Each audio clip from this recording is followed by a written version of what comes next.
নমস্কাৰ স্বাগতম জানাইছো JR technical and job information YouTube চেনেলৰ অন্য এটা নতুন ভিডিঅ'লৈ। তো ফ্ৰেণ্ডছ আজি আকৌ এটা আপোনালোকৰ মাজলৈ ইনফৰমেটিভ ভিডিঅ' লৈ আহিছোঁ।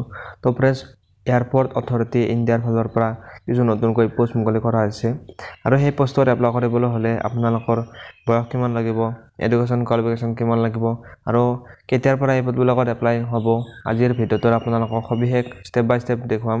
তো আপোনালোকে ভিডিঅ'টো শেষলৈ চাই থাকিব। তো ফ্ৰেণ্ডছ তাৰ আগতে আপোনালোকে যদি আমাৰ চেনেলত প্ৰথমবাৰৰ কাৰণে ভিডিঅ' চাই আছে তো ফ্ৰেণ্ডছ আপোনালোকে চেনেলটো ছাবস্ক্ৰাইব কৰি বেল আইকনটো প্ৰেছ কৰি দিব যাতে এনে ধৰণৰ ভিডিঅ' আপলোড কৰাৰ লগে লগে আপোনালোকে নটিফিকেশ্যনবিলাক লগে লগে পাই যায়। তো তেন্তে ফ্ৰেণ্ড বলক এতিয়া পলম নকৰি আজিৰ ভিডিঅ'টো আৰম্ভ কৰোঁ। তো ফ্ৰেণ্ডছ AAI অৰ্থাৎ এয়াৰপৰ্ট অথৰিটি ইণ্ডিয়া ইয়াত প্ৰায় ভালেখিনি পোষ্ট নতুনকৈ মুকলি কৰি দিয়া হৈছে আৰু ইয়াত যিটো অৰ্গেনাইজেশ্যন নেম সেইটো হৈছে এয়াৰপৰ্ট অথৰিটি ইণ্ডিয়াৰ ফালৰ পৰা এই পোষ্টখিনি মুকলি কৰা হৈছে আৰু ইয়াত প্ৰায় আপোনালোকে দেখিবলৈ পাব 490টা টোটেল ভেকেঞ্চি আপোনালোকে ইয়াত দেখিবলৈ পাব আৰু ইয়াত যিটো পোষ্ট মুকলি কৰা হৈছে সেই পোষ্টৰ নামটো হৈছে জুনিয়ৰ এক্সিকিউটিভৰ কাৰণে এই পোষ্টটো মুকলি কৰা হৈছে আৰু ইয়াত আপোনালোকে এপ্লাই কৰিবলৈ হ'লে আপোনালোকে অনলাইনৰ জৰিয়তে আপোনালোকে এপ্লাই কৰিব পাৰিব। এই জবটো হৈছে চেন্ট্ৰেল গভৰ্ণমেণ্ট জব হয়। এইটোত আপোনালোকে অল ইণ্ডিয়া লোকেশ্যনত আপোনালোকে জব কৰিব পাৰিব আৰু যদি আমি ইয়াত চাবলৈ যাওঁ ইয়াত আপোনালোকৰ বিভিন্ন পোষ্ট ৱাইজ ভেকেঞ্চি আপোনালোকে ইয়াত দেখিবলৈ পাব। ইয়াত যদি আপোনালোকে চাবলৈ যাওঁ আৰ্কিটেক্সাৰৰ কাৰণে 3টা পোষ্ট, চিভিল ইঞ্জিনিয়াৰৰ কাৰণে 90টা পোষ্ট, ইলেক্ট্ৰিকেল ইঞ্জিনিয়াৰৰ কাৰণে 106টা পোষ্ট, ইলেক্ট্ৰনিকৰ কাৰণে 278টা পোষ্ট আৰু ইনফৰমেশ্যন টেকনলজিৰ কাৰণে 13টা ভেকেঞ্চি আপোনালোকে ইয়াত দেখিবলৈ পাব।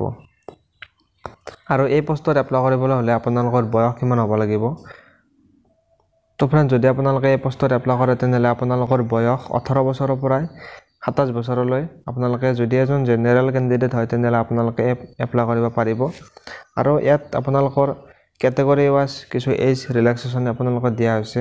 যদি আপোনালোকে এজন OBC কেণ্ডিডেট হয় তেনেহ'লে আপোনালোকে 3 বছৰ এজ ৰিলেক্সেশ্যন আপোনালোকে পাব অৰ্থাৎ আপোনালোকে 18 বছৰৰ পৰা 30 বছৰলৈ আপোনালোকে এপ্লাই কৰিব পাৰিব আৰু যদি আপোনালোকে এজন ST বা SC কেণ্ডিডেট হয় তেনেহ'লে আপোনালোকে 5 বছৰ এজ ৰিলেক্সেশ্যন আপোনালোকে পাব আৰু PWD কেণ্ডিডেটসকলে 10 বছৰ এজ ৰিলেক্সেশ্যন আপোনালোকে পাব।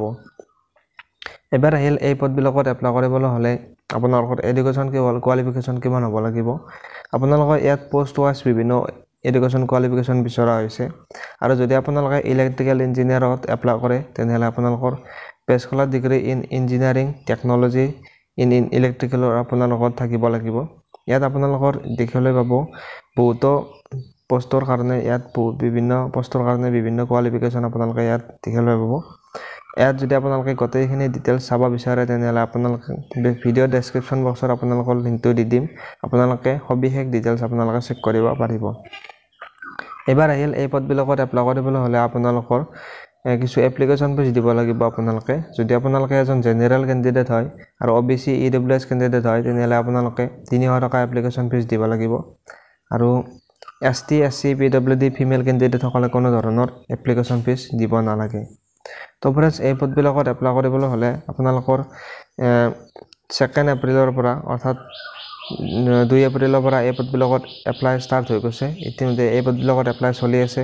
যদি আপোনালোকে এই পদবিলাকত ইণ্টাৰেষ্ট হয় তেনেহ'লে আপোনালোকে এই পদবিলাকত এপ্লাই কৰিব পাৰিব আৰু এই পদবিলাকত এপ্লাই কৰা লাষ্ট ডেটটো হৈছে 1 মে অৰ্থাৎ 1 মেলৈ আপোনালোকে এই পদবিলাকত এপ্লাই কৰিব পাৰিব আৰু ইয়াত এক্সাম বা এডমিট কাৰ্ড কেতিয়া আহিব ইয়াত এতিয়ালৈকে উল্লেখ কৰা নাই নটিফিকেশ্যনত। তো ফ্ৰেণ্ডছ আপোনালোকে নিশ্চয় ভিডিঅ'টো চাই ভাল পালে। তো ফ্ৰেণ্ডছ যদি ভিডিঅ'টো চাই আপোনালোকে ভাল পালে তো ফ্ৰেণ্ডছ ভিডিঅ'টোত এটা লাইক কৰি দিব আৰু চেনেলটোত যদি প্ৰথমবাৰৰ কাৰণে আহিছে চেনেলটো ছাবস্ক্ৰাইব কৰি থ'ব যাতে এনে ধৰণৰ ভিডিঅ' আপলোড কৰাৰ লগে লগে আপোনালোকে নটিফিকেশ্যনবিলাক লগে লগে পাই যায়। তো ফ্ৰেণ্ডছ আজিৰ ভিডিঅ'টো ইমানে। ধন্যবাদ। জয় আই অসম।